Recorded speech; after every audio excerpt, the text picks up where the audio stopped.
My name is Krishna Kumar. I'm the founder and now managing director at Quintrix.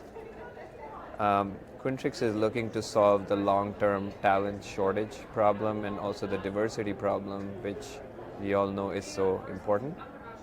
And having come from a tech background, hiring manager type of a background, I've seen firsthand how lack of talent can stifle growth.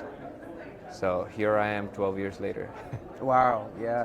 So, we're sitting here right now, it's 2023. Yeah. It's been a volatile stretch of years between COVID and the market going crazy. What are your thoughts on the market as it sits right now, especially as it relates to emerging talent, early career talent?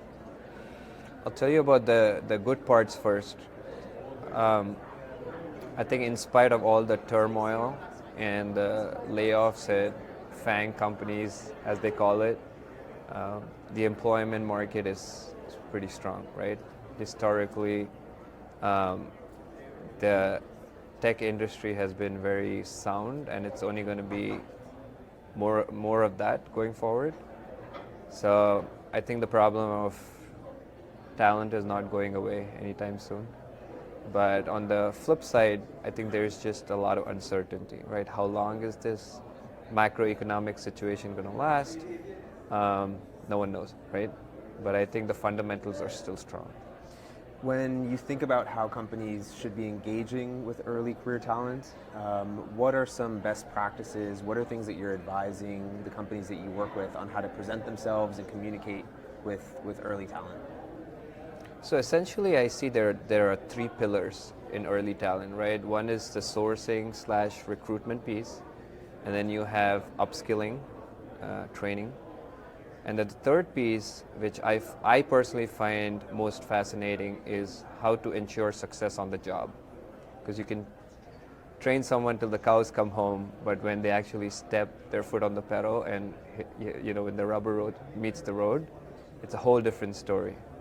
I think that's where I personally have that experience, having trained hundreds of candidates through our organization. And I would really advise any organization to pay attention to having frameworks and what we call scaffoldings in place to support career development and success of the candidates on the job. Making sure there are communication channels in place. We talk a lot about work velocity, making sure that the manager understands what the expectation is in terms of how long should a candidate work on a task before asking for help, right? Very basic, rudimentary stuff, but just having that early communication and setting 30, 60, 90-day expectations really can make a difference between a candidate being successful and not.